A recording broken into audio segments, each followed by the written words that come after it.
অথচ ভাগ্যও বদলায় কিসের দ্বারায় জানেন? দোয়া। কিসের দ্বারায়?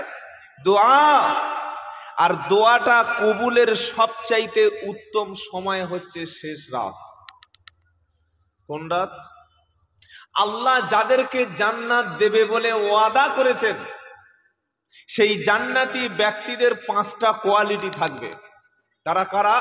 আল্লাযীনা ইয়াকুলুনা রব্বানা ইন্নানা আমান্না ফাগফির লানা যুনুবানা ওয়া কিনা আযাবান নার আস-সাবিরিনা ওয়াস-সাদিকিনা ওয়াল কানিতিনা ওয়াল মুনফিকিনা ওয়াল মুস্তাগফিরিনা বিল আসহার।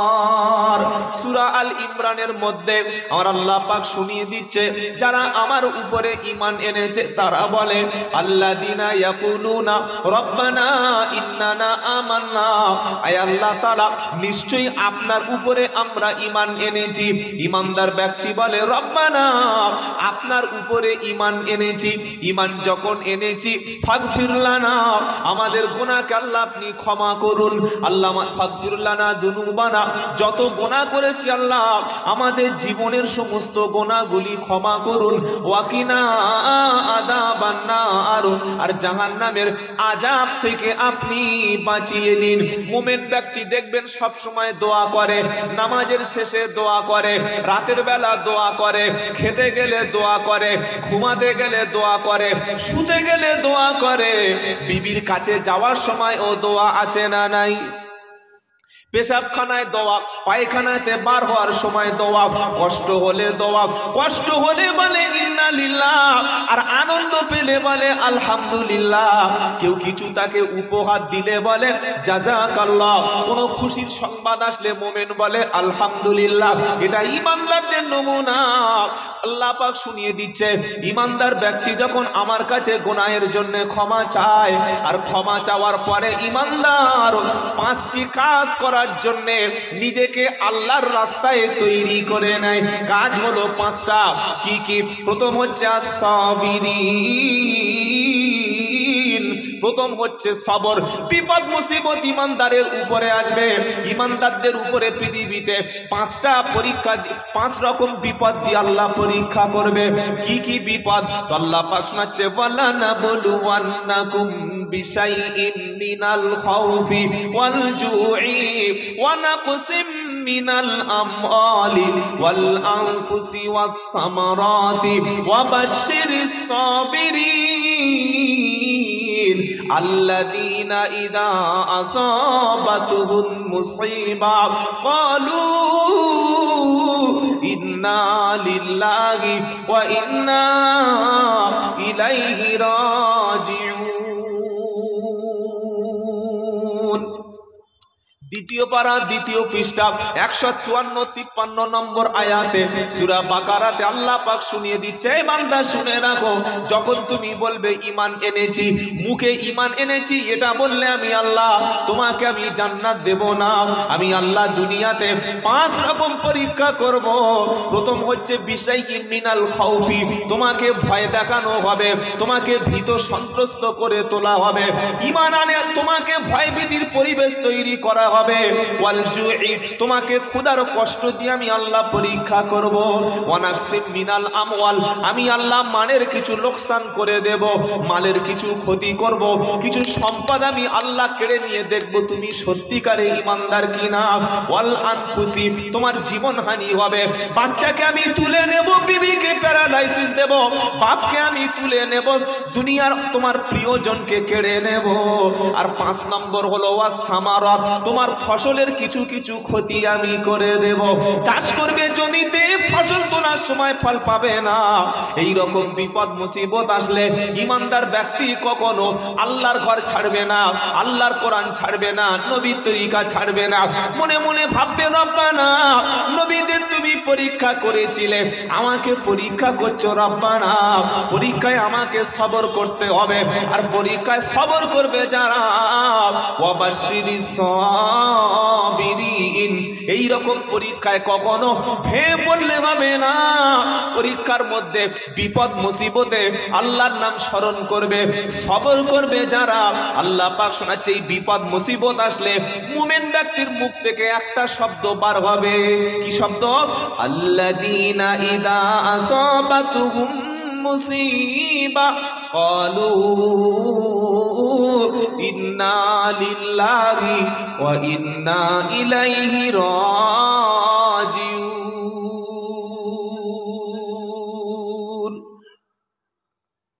এই দোয়াটা কখন বলে? বাচ্চা হলে, তাই তো? কথা বলেন। আচ্ছা, আমি কি বলছি বুঝতে পারছেন? এই দোয়াটা কখন বলা হয়? ইন্না লিল্লাহি ওয়া ইন্না ইলাইহি রাজিউন কখন বলে? নতুন গাড়ি কিনলে, তাই তো? হ্যাঁ, অভ্যাস নাই তো আমার মুখ থেকে বার হবে করতে। মরে গেলে। কিন্তু শুধু মরণের দোয়া এটা না, জীবনের থেকে কিছু ক্ষতি হলে, মাইনাস হলে, কোনো কিছু চলে গেলে, হারিয়ে গেলে, বিপদ মুসিবত আসলে, কিছু ক্ষতি হয়ে গেলে এই দোয়াটা পড়তে হয়। তার মানে কি? ইন্না লিল্লাহ ওয়া ইন্না ইলাইহি রাজিউন, নিশ্চয়ই সবকিছু আল্লাহর জন্য। সবকিছু কার জন্য? ছেলে দিয়েছেন আল্লাহ, মেয়ে দিয়েছেন আল্লাহ, ব্যবসা দিয়েছেন আল্লাহ, জমি দিয়েছেন আল্লাহ, নিয়ে নেবেন। যদি বলো ধন দিয়ে মন বোঝে, বোঝে ছেলে দিয়ে, ফকিরি করিবে খোদা কাঁধে ঝোলা দিয়ে। পারে না? পারে না? 10 বছরের প্রধান এখন দেখি ভিক্ষা করছে, হতে পারে না? পারে না? 15 বছরের এমএলএ, যার একটা ফোনে থানা কেঁপে উঠত। আপনাদের কোন থানা? তাও জানেন, মহিষাদল। একটা ফোন করছে, স্যার হ্যালো, 20টা পুলিশ পাঠান। সঙ্গে সঙ্গে আধ ঘন্টার মধ্যে পুলিশের অফিসার কাঁপছে। কেন? পাওয়ারফুল বলে। কিন্তু ক্ষমতা যখন চলে যায়, কোমরে দড়ি দিয়ে মালটাকে তিহার জেলে পাঠিয়ে দেয়, অনুব্রতর কাছে রেখে দেয়। এটা করতে পারেন কে? বলেন না। তাই কবি বলছে, ধন দিয়ে মন বোঝে, বোঝে ছেলে দিয়ে, ফকিরি করিবে খোদা কাঁধে ঝোলা দিয়ে। করতে পারে না? পারে না? আজকে তোমার চোখ আছে, কালকে চোখ থাকবে না। আজকে তুমি কানে শুনছো, কালকে কানে শুনবে না। আজকে তুমি হাঁটতে পারছো, কালকে হাঁটতে পারবে না। আজকে তুমি সুস্থ শরীর আছে, এখনো নামাজ পড়ছো না। আজকে তোমার চোখ আছে, তুমি আল্লাহর ঘর দেখতে পাচ্ছ না, তুমি কোরআন দেখতে পাচ্ছ না। আজকে তোমার শরীরে ক্ষমতা আছে, তুমি দাঁড়াতে পারো, তুমি বসতে পারো, তুমি সেজদা দিতে পারো।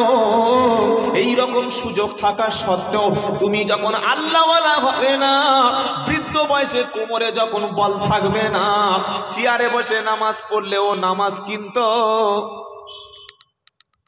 বুড়ো বয়সে চেয়ার দখল করে। আহা, কত বড় চেয়ারম্যান!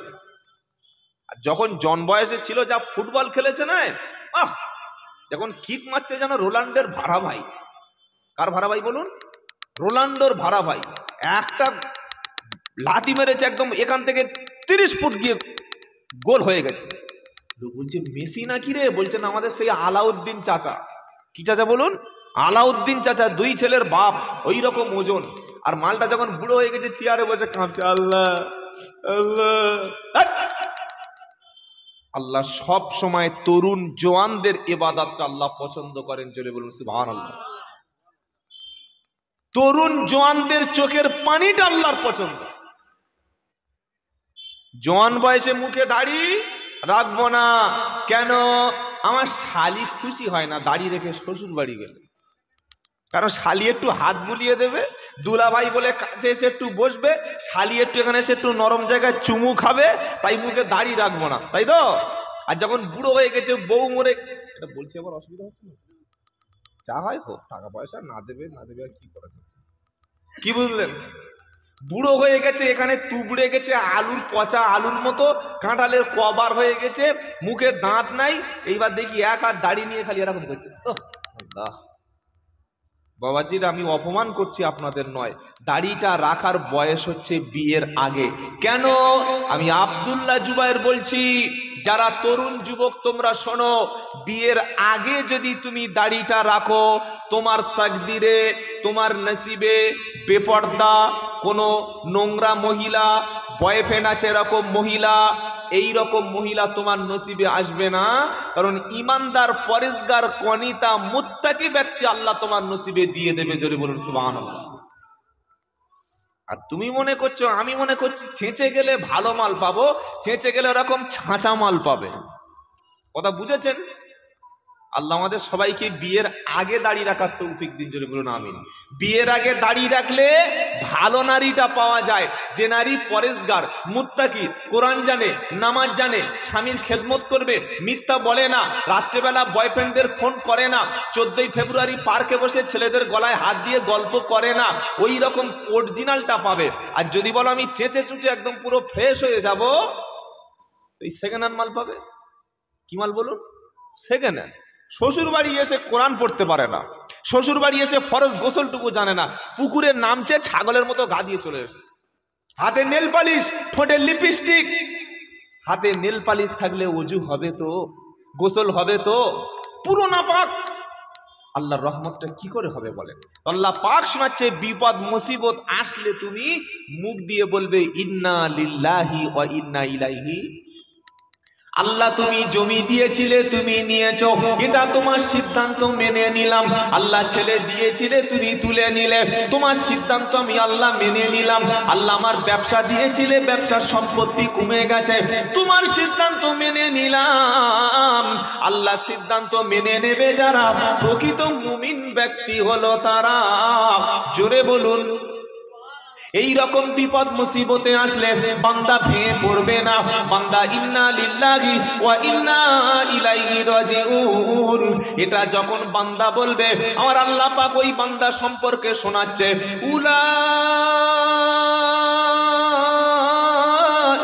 আলাইহিম সালাতুম মির রাব্বিহিম ওয়া রাহমা উলাইকা হুমুল মুহতাদুন।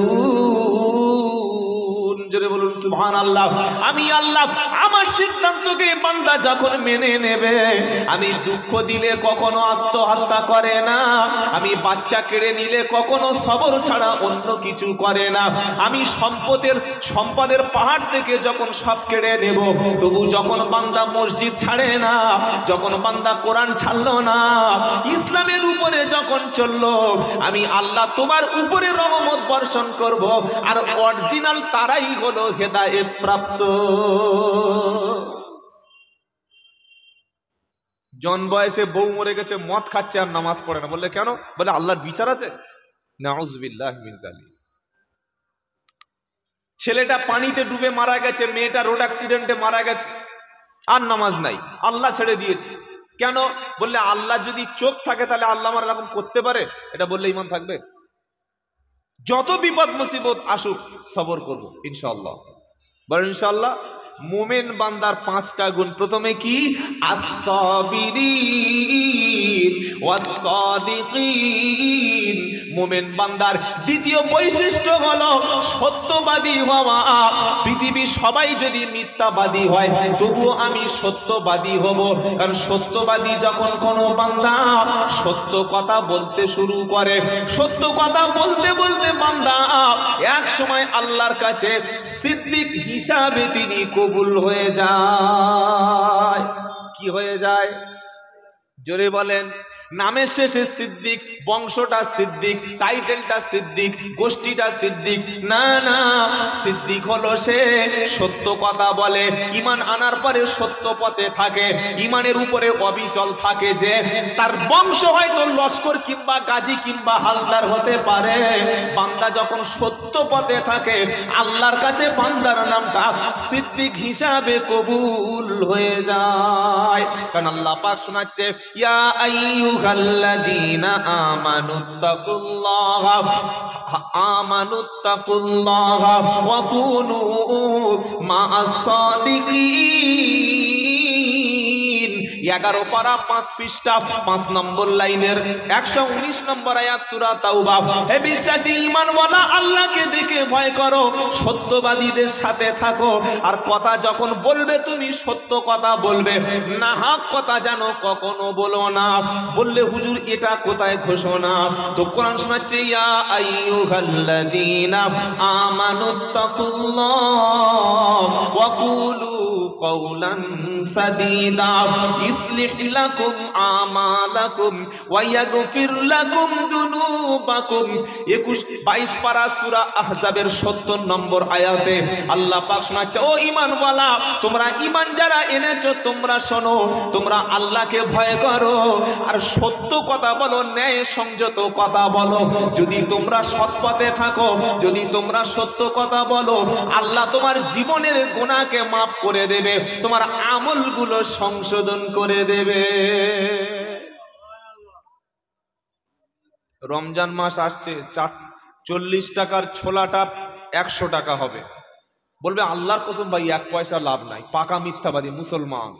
রোজা রেখে মাথায় টুপি দিয়ে মাল বিক্রি করছে, চিনি, ফল, আঙ্গুর, আপেল, বেদানা, নাশপাতি, যত খাবার আছে চেয়ে মাথায় টুপি দিয়ে মিথ্যা কথা বলছে। লোক বলছে এত দাম কি করে বাড়লো? বলছে রোজা মুখে মিথ্যা কথা বলছি ভাই, অথচ পাকা মিথ্যাবাদী। কি দাম আছে মিথ্যা কথা বলে ব্যবসা করার? কি লাভ আছে মিথ্যা কথা বলে মানুষকে ধোঁকা দেওয়ার? কি হবে বেঁচে থেকে, কি হবে বেঁচে থেকে সত্য কথা যদি না পারি সাহস করে সমাজেতে? কি হবে বেঁচে থেকে অযথা বিদ্যা শিখে? কি হবে বেঁচে থেকে অযথা বিদ্যা শিখে যদি না গড়তে পারি শোষণবিহীন সমাজটাকে? কি হবে বেঁচে থেকে? কোনো লাভ আছে? কোনো লাভ আছে? মিথ্যাবাদী ও তো কুকুরের চাইতে খারাপ। কুকুর জীবনে মিথ্যা কথা বলে না, শুকর জীবনে মিথ্যা কথা বলে না। মুসলমানদের স্বভাবের মধ্যে মিথ্যা থাকে না। আজকের বিশ্বের জমিনে যে জাতি সবচাইতে মিথ্যা কথা বলে মাল কামায়, সেই জাতিটা আমার মতো মুসলমান। আপনি আদালতে যান, যত মিথ্যা সাক্ষী দেওয়া হয় সব মুসলমানগুলো পড়ে দাঁড়িয়ে মিথ্যা সাক্ষী দিচ্ছে, তা আবার কোরআনের উপরে হাত দিয়ে। আল্লাহর ভয় দিলে আছে? নাই। এখানে বসে আজ থেকে তওবা করুন, জীবনে মরে গেলেও কখনো মিথ্যা কথা বলবো না, ইনশাআল্লাহ। বলেন দেখি, মিথ্যা ছাড়তে পারবেন? সত্য পথে থাকলে কিন্তু কিছুটা ক্ষতি হবে।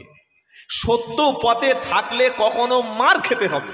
সত্য পথে থাকলে জীবনে অনেক রিস্ক আসবে। সত্য পথে থাকলে কেস খেতে হবে। সত্য পথে থাকলে জেল খাটতে হবে। সত্য পথে থাকলে আপনাকে জমি জায়গা সবকিছু হারাতে হবে। কিন্তু আল্লাহ সত্যবাদীদের সাথে থাকে, বলুন সুবহানাল্লাহ। আর মিথ্যা কথা বললে, রোজা করলে তো রোজাও হবে না। কি বুঝলেন? রোজা রেখে যদি কেউ মিথ্যা কথা বলে, ও রোজা করে কোনো লাভ নাই। আমরা অনেকে মনে করি শুধু মুখের রোজা, তাই না ভাই? কি ভোরের বেলা সাহারি শেষ করলো 4:30 মিনিটে, ইফতার করবে 5:55। রোজা রাখা অবস্থায় পানি দিলে খাবে না, পানি দিলে খাবে না, খাবার দিলে খাবে না। বলবে ভাই আমি রোজা রেখেছি, কিন্তু মিথ্যা কথা বন্ধ করে না। নবী বলল, যে ব্যক্তি রোজা রেখে মিথ্যা ছাড়তে পারলো না, চগলখুরি ছাড়তে পারলো না, রোজা রেখে যে ব্যক্তি সুদ ছাড়তে পারলো না, ওই ব্যক্তি রোজাটা আল্লাহর দরবারে কখনো কবুল।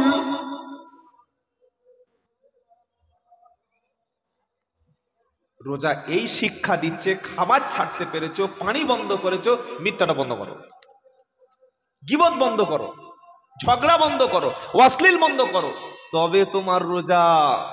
মনে থাকবে বাবা, ইমানদারের দ্বিতীয় বৈশিষ্ট্য সত্যবাদী হওয়া। ইমানদারের তৃতীয় বৈশিষ্ট্য হলো ওয়াল কানিতিন, আল্লাহর অনুগত বান্দা হয়ে যাওয়া। আল্লাহ যখন কোনো হুকুম জারি করে, আল্লাহ যখন কোরআনে কোনো নির্দেশ দেয়, মুমিন সামিঈনা ওয়া আতাআনা, শোনে এবং মেনে নেয়। শোনে এবং মেনে নেয়। মুমিন ব্যক্তি শোনার পরে আল্লাহর কথাটা মেনে নেয়। মুমিন ব্যক্তির সামনে কোরআন খুলে কথা বললে সে কখনো বলে না যে না এটা মানতে পারবো না, আমি যেটা করছি সেটা ঠিক। এটা মুমিন ব্যক্তি কখনো বলতে পারে না আমার আব্বা যেটা করেছে সেটা ঠিক, আমার দাদু যেটা করেছে সেটা ঠিক। এটা মুমিন ব্যক্তি বলে না। কারণ এই কথাটা আবু জাহেলের কথা ছিল।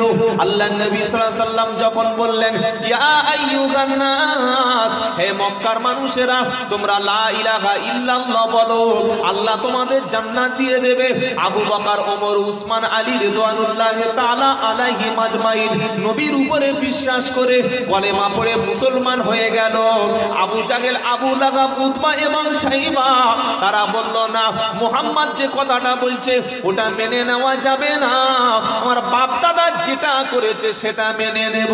আজও কিছু মুসলমানদের কাছে যদি কোরআনের কথাটা বলতে বলা হয়, সুদ ছেড়ে দিতে বলা হয়, জেনা ব্যভিচার ছাড়তে বলা হয়, গান বাজনা ছাড়তে বলা হয়, মিথ্যা ছাড়তে বলা হয়, সমাজে ধোঁকা দিও না, মানুষকে ক্ষতি করো না, এক আল্লাহর ইবাদত করো, বিপদে পড়লে আল্লাহর কাছে সাহায্য চাও, এই সত্য কথাটা যখন সমাজের মানুষকে বলা হয়, সমাজের মানুষ তখন বলে ও মৌলবী কি বলেছে বলুক, ও হাফেজ সাহেব কি বলেছে বলুক, ও ইমাম সাহেব কি বলেছে বলুক, ওসব কথা শুনিস না।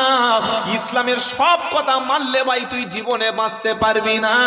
এমন কথা বলা মানে এটা সুস্পষ্ট বেঈমানের নমুনা। সামনে রমজান আসছে, দেখবেন কত লোক বলবে আল্লাহ আমাদের উপরে এবার একটা মুসিবত আসছে, বলে না বলে না। আবার কিছু মানুষ রমজান মাসে কি বলে জানেন, আরে যার বাড়িতে খাবার নেই, পয়সা নেই, টাকা নেই, সে রোজা করবে। আমার পয়সার অভাব আছে, আমার গাড়ির দাম 12 লাখ টাকা, ঘরটার দাম 26 লাখ টাকা, 3 বিঘে জমি আছে। আর আপনাদের এই বাজারটার নাম কি জানেন? মহিষাদল।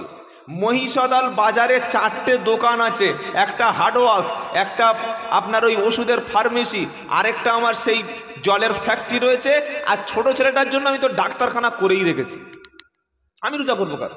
ওই যারা না খেতে পেয়ে মরে যাচ্ছে, ফকির ভিখারির বাচ্চা, যাদের হাত দিয়ে ভিক্ষা করে খাচ্ছে, ওরাই রোজা করবে।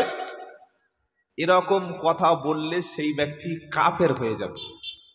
কেউ রোজা করছে না, রোজা রাখছে না, রাখতে পারছে না, তার জন্য শাস্তি হবে, জাহান্নামে আযাব হবে। আবার ইচ্ছা করলে আল্লাহ ক্ষমাও করে দিতে পারেন না? পারেন না? আল্লাহই পারেন ক্ষমা করতে। পৃথিবীর কারো হাতে ক্ষমা করার অধিকার আছে? পৃথিবীর কোন আলেম, ওলামা, মুফতি, কারি সাহেব, পীর সাহেব, ফকির সাহেব, আমির সাহেব, মুবাল্লিগ সাহেব, যত বড় সাহেব হোক, জান্নাতে বা জাহান্নামে দেওয়ার মালিকানা আল্লাহ কাউকে দেননি। আর ক্ষমাটা কার হাতে রেখেছেন? আল্লাহ। যাকে ইচ্ছা করবে আল্লাহ ক্ষমা করে জান্নাত দিয়ে দেবেন, বলুন না সুবহানাল্লাহ। আবার যাকে ইচ্ছা করবে তিনি শাস্তি দিতে পারেন। তো রমজান মাসে রোজা রাখেনি, আল্লাহ ইচ্ছা করলে শাস্তি দিতে পারেন, ইচ্ছা করলে ক্ষমা করতে পারেন। কিন্তু পাকামি মেরে যদি কেউ বলে আমার পয়সার অভাব নেই, আমি রোজা করবো কেন, এরকম বলার লোক সমাজে আছে না নাই? এই ব্যক্তিদের জন্য আল্লাহ পাক বলছে আখিরাতে জান্নাতের দরজা কখনো খোলা হবে না, মরণের পরে তাদের জন্য রয়েছে আগুনের বিছানা। কিসের বিছানা? ইন্নাল্লাযীনা কাযযাবু বিআয়াতিনা ওয়াস্তাকবারু আনহা লা তুফাত্তাহু লাহুম আবওয়াবুস সামা ওয়া লা ইয়াদখুলুনাল জান্নাতা হাত্তা ইয়ালিজাল জামালু ফি সাম্মিল খিয়াত ওয়া কাযালিকা নাজজিল মুজরিমিন লাহুম মিন জাহান্নামা মিহাদ ওয়া মিন ফাওকিহিম গাশ।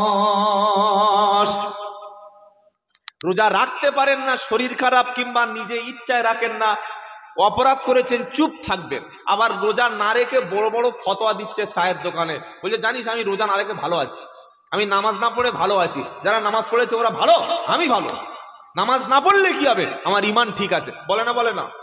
এ তো পিওর বেঈমান, এ তো পুরো কাফেরের বাচ্চা কাফের। কেউ নামাজ পড়েনি চুপচাপ আছে, ইমান আছে, সে বেঈমান হয়নি। কেউ রোজা করেনি চুপচাপ আছে, মসজিদে যায় না, লজ্জায় বাড়িতে আছে, কাফের কেউ বলতে পারবে না। কিন্তু যদি কেউ অস্বীকার করে, তাওহীদ করে, আল্লাহর হুকুম নিয়ে ছেলে খেলা করে। একটা লোক সেলুনে ঢুকেছে, বলছে ভাই চুলটা ভালো করে কেটে দে, আমার সেই শালির বিয়ে যাব। বলে তো শালির বাড়ি কোথায়? এই ডেবরায়। ডেবরা জানেন তো? ভালো করে চুল কেটে দিল। আরেকটা মুসলমানের বাচ্চা বলছে আমার দাড়িটা খবরদার কাটবি না, গোঁপটা ছোট করবি, দাড়িটা সুন্দর রেখে দিবি। তখন পাশ থেকে যে শালির বিয়েতে যাবে বলছে বড় মুসল্লি হয়ে গেছে, এই বয়সে দাড়ি রেখেছে, যেন সাইনবোর্ড টাঙিয়েছে, তো দেখতে পুরো ছাগলের মতো লাগছে। এই যে দাড়ি নিয়ে ঠাট্টা করলো, বিদ্রুপ করলো, শরিয়তের হুকুম হচ্ছে ওই ব্যক্তি কাফের হয়ে গেল। অপরাধ করে চুপ থাকুন সেটা আলাদা, কিন্তু আল্লাহর শরিয়ত নিয়ে ছেলে খেলা করার অধিকার কারো। আল্লাহ গুনাহগুলি মুছে আল্লাহ সাফ করে দেবে। অনুসরণ করতে হবে কার দেখে? নবীর দেখে। চলতে হবে কার দেখে? প্রিয় নবীর দেখে। আমাদের খাওয়ার সিস্টেমটা ইহুদি খ্রিস্টান ও মুসলিমদের মতো খেলে সমাজে মানুষ কিন্তু বলবে দারুণ স্টাইলে খাচ্ছে। খাওয়ার সময় হাত না ধুলে, কাঁটা চামচে খেলে, খাওয়ার শেষে শুরুতে বিসমিল্লাহ না বললে, শেষে আলহামদুলিল্লাহ না বললে, খাওয়ার মধ্যে দোয়া দিয়ে না শুরু হলে, দস্তরখান না বিছিয়ে খেলে, এ খাওয়াটা মুসলমানের খাওয়া না, এ খাওয়াটা হলো ইহুদি খ্রিস্টানদের মতো খাওয়া।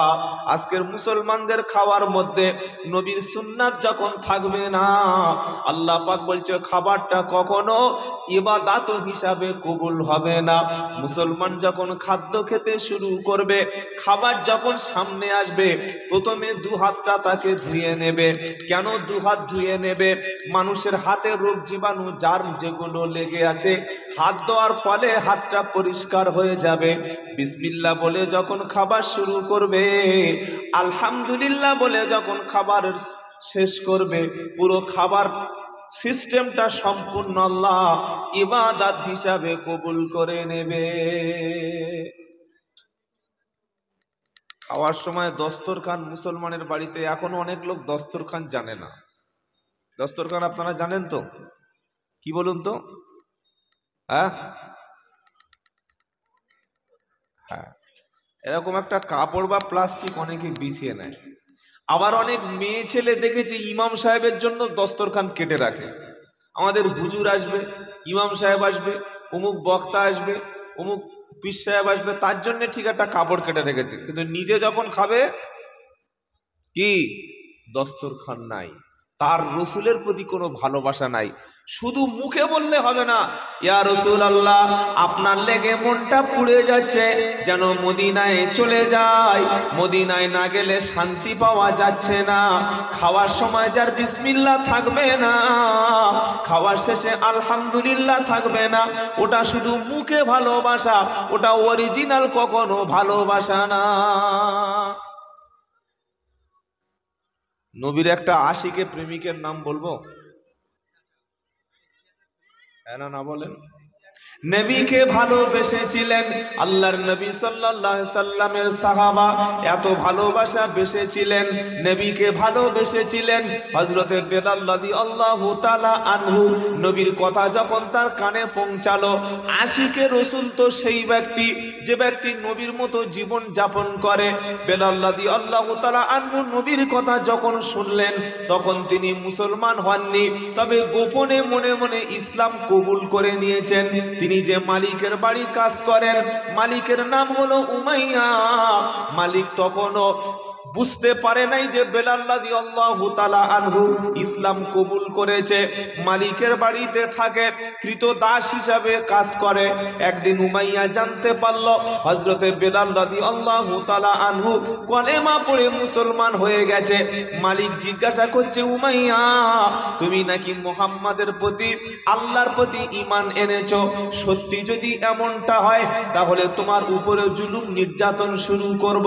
বেলাল রাদিয়াল্লাহু তাআলা আনহু সত্যটা বলে ফেললেন। তিনি বললেন, অবশ্যই আল্লাহর নবীর আদর্শ দেখে আমি কলেমা পড়ে মুসলমান হয়েছি। নবীকে জীবনে চোখে দেখেনি। কি দেখে মুসলমান হয়েছে? নবীর আদর্শ, আখলাক, চরিত্র। আর আজকের আমাদের মতো মুসলমানদের চরিত্র দেখে অমুসলিমরা গালাগালি করে, কথাবার্তা মিথ্যা, চালচলন ইহুদি খ্রিস্টানদের মতো, ব্যবহারটা আরো খারাপ। মাল বিক্রি করলে ওজনে কম দিই, খাদ্যে ভেজাল দিই না। এই চরিত্রগুলো যতক্ষণ আমাদের মধ্য থেকে না যাবে ততক্ষণ পর্যন্ত আল্লাহর পিয়ারা বান্দা হওয়া যাবে না। আল্লাহর পিয়ারা বান্দা তো সে যার মাথা থেকে পা পর্যন্ত গোটা জিন্দেগিটার মধ্যে সুন্নাত আছে। মোমেন বান্দার দিনের শুরুটা হবে সুন্নাত দিয়ে। কি দিয়ে? দিনের শুরুতে যে সুন্নাতটা আছে সেটা হচ্ছে ঘুম থেকে ওঠার পরে দোয়া বলা, আলহামদুলিল্লাহিল্লাযী আহিয়ানা বা'দা মা আমাতানা ওয়া ইলাইহিন নুশুর। দোয়াটা বলার পরে বিশ্ব নবী সাল্লাল্লাহু আলাইহি সাল্লাম তিনি দিনের শুরুতে যে কাজ করতেন সেটার নাম হচ্ছে মেসওয়াক। কি নাম বলেন? মেসওয়াক বোঝেন? দাঁতন, তাই তো? মেসওয়াক করার ফজিলত হলো ঈমানের সঙ্গে তার মৃত্যু হবে। মেসওয়াক করার ফলে আল্লাহর রহমতের আশায় সে ব্যক্তি থাকবে। মেসওয়াক করার ফজিলতে আল্লাহ তাআলা অনেক সওয়াব দান করবে। সবচাইতে বড় যে উপকারটা, মেসওয়াককারী ব্যক্তিকে আল্লাহ তাআলা জীবনে কখনো কোনো মাউথ ক্যান্সার দেবে না। মাউথ ক্যান্সার বোঝেন? মুখের মধ্যে লোকের ক্যান্সার হয় কেন?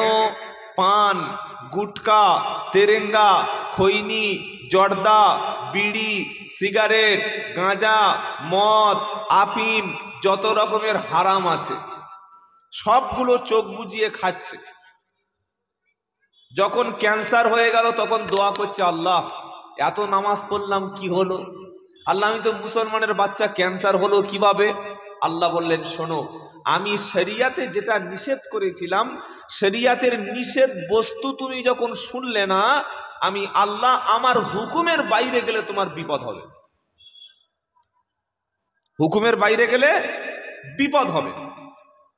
রাস্তায় দেখবেন রেড সিগন্যাল থাকে না?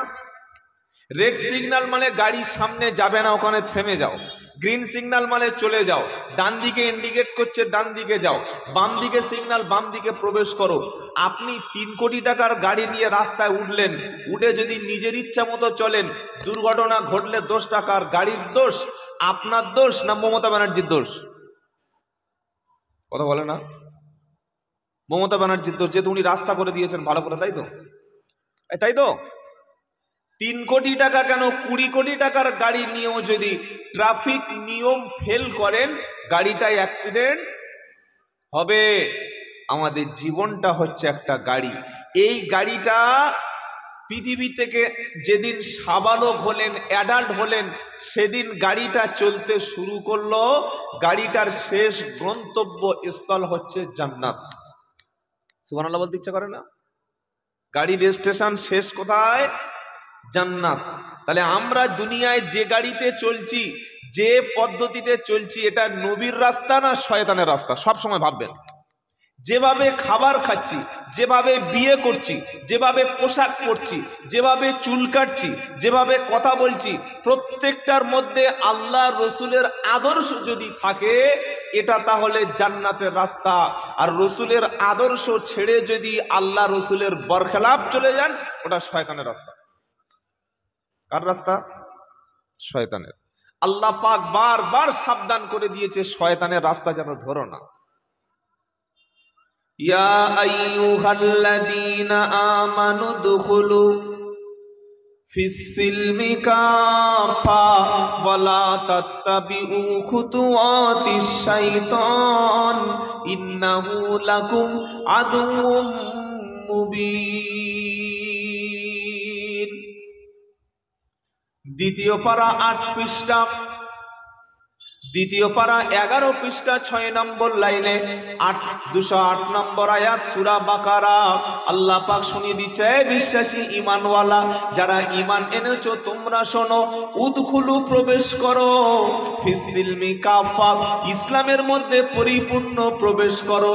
শুধুমাত্র মুসলমানই দিয়েছো, তুমি মনে করছো মুসলমানের বেটা, ঈদের নামাজটা পড়ছো, তুমি মনে করছো মুসলমানের ছেলে, জুমার নামাজটা পড়েছো, তুমি মনে করছো মুসলমানের বাচ্চা, সামনে রমজান আসছে, রোজার কয়েকটা শেষে রোজা করবে, ঈদের নামাজটা পড়বে, সারা বছর নামাজের ধার ধারে না, আর ঈদের দিনে এমন নামাজ পড়বে যেন মসজিদের বড় মাওলানা। শবে বরাতের নামাজ হয় আপনাদের এলাকায়? কথা বলেন না। করাকাত পড়েছেন আপনারা? করাকাত? শবে বরাতের রাত্রে কত রাকাত নামাজ পড়েছেন? কত? 12। শবে বরাতের ঈশার সময় মসজিদে কত লোক ছিল? জায়গা হয়েছিল?